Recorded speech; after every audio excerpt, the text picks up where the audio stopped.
राजभवन पहुंचा बीजेपी का डेलीगेशन, राज्यपाल को देगा हालात की जानकारी। बीजेपी डेलीगेशन को संदेश खाली जाने से रोका गया था। पुलिस के रोके जाने के बाद बंगाल के राज्यपाल से मिला बीजेपी का डेलीगेशन, राज्यपाल को बताएंगे पीड़ित महिलाओं की आप बीती।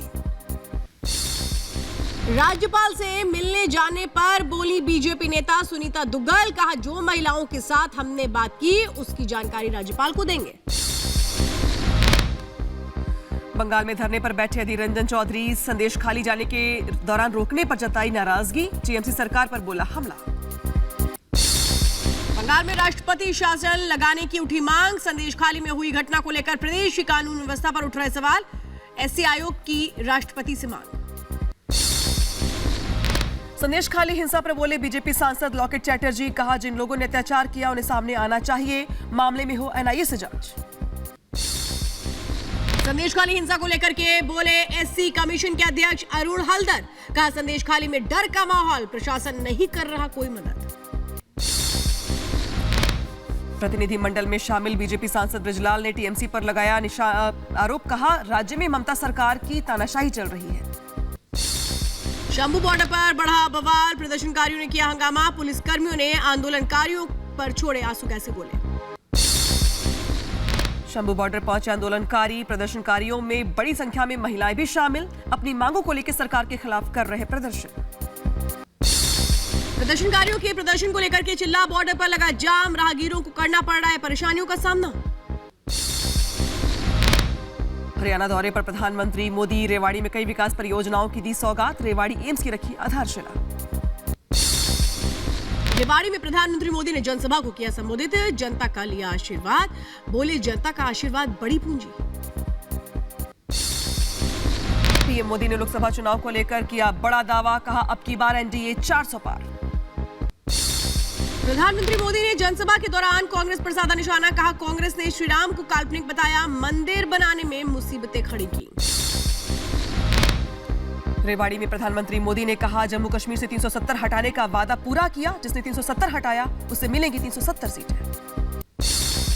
कांग्रेस पर प्रधानमंत्री मोदी का हमला, कहा कांग्रेस का ट्रैक रिकॉर्ड एक परिवार का हित, सत्ता को समझने का अपना अधिकार सत्ता को समझने लगते हैं, कांग्रेस कर रही है मेरे खिलाफ साजिशें।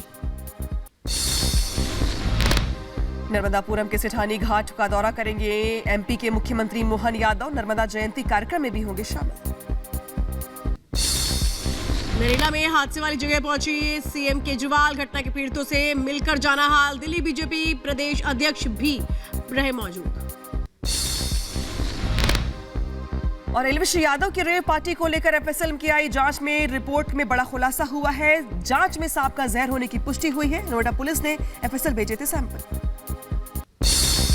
कोलकाता में शिक्षक भर्ती घोटाले में ईडी का एक्शन, टीएमसी नेता पार्थ चैटर्जी के सहयोगियों पर की छापेमारी। एटा में आगामी विधानसभा चुनाव और त्योहारों को लेकर अलर्ट मोड पर पुलिस प्रशासन, दंगाइयों से निपटने के लिए क्षेत्र में की गई मॉक ड्रिल। जौनपुर में पुलिस भर्ती परीक्षा को लेकर किया एक्शन में प्रशासन, कॉलेज के सेंटर्स का किया निरीक्षण, डीआईजी ने अधिकारियों को दिए उचित निर्देश। यूपी के बलिया में 2 गुटों में मारपीट हो गई, जमीनी विवाद को लेकर जमकर हुआ बवाल, घटना में कई लोग बुरी तरह से घायल हो गए। एटा में पुलिस ने की बड़ी कार्रवाई, हत्या मामले में फरार चल रहे 2 आरोपियों को किया गिरफ्तार, आगे कार्रवाई में जुटी पुलिस।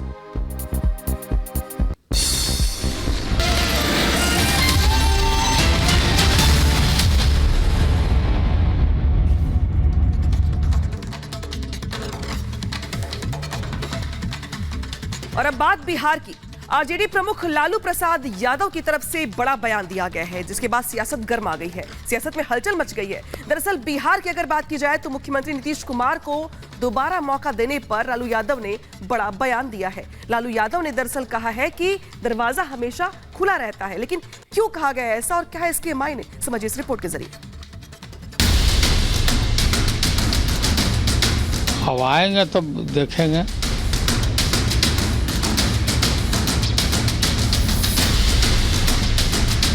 बिहार की सीएम नीतीश कुमार ने इंडी गठबंधन को छोड़कर एनडीए का दामन थाम लिया है, लेकिन लालू यादव के लिए नीतीश प्रेम कम नहीं हुआ है। ताजा तलाक के बाद भी नीतीश के लिए दरवाजे खुले हैं। आरजेडी सुप्रीमो लालू यादव का बयान भी कुछ इसी तरफ इशारा कर रहा है।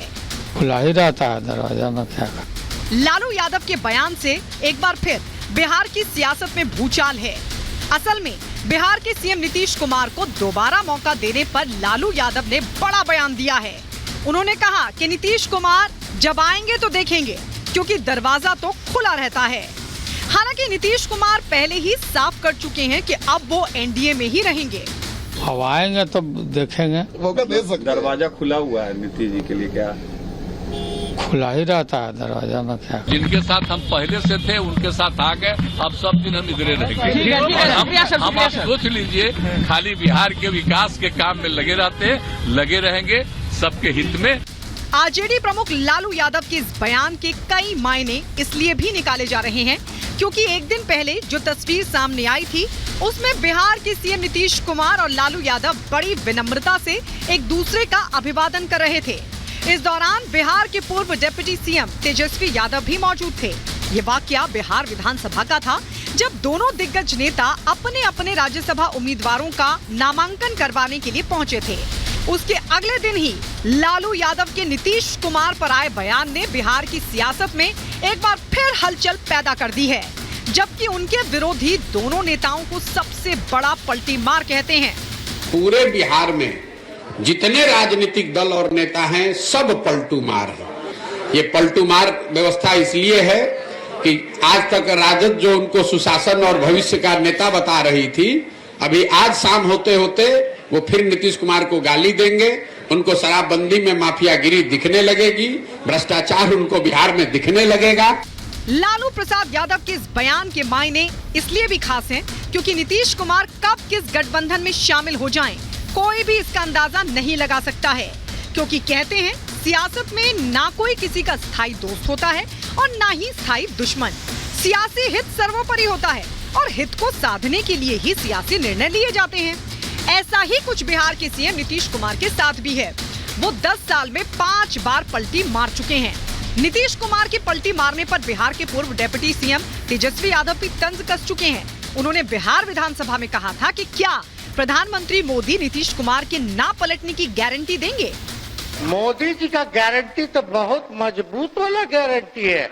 ए मोदी जी के गारंटी वालों, क्या मोदी जी गारंटी लेंगे फिर से पलटेंगे कि नहीं पलटेंगे? जरा बता के दिखा दो, बताइए। मोदी जी के गारंटी वालों बताओ, बताइए पलटेंगे कि नहीं पलटेंगे मोदी जी का गारंटी। लालू के बयान के अलग अलग मायने और मतलब निकाले जा रहे हैं, लेकिन लालू ने जो बयान दिया है वो 2025 की तरफ इशारा कर रहा है। Bureau report, Republic Bharat.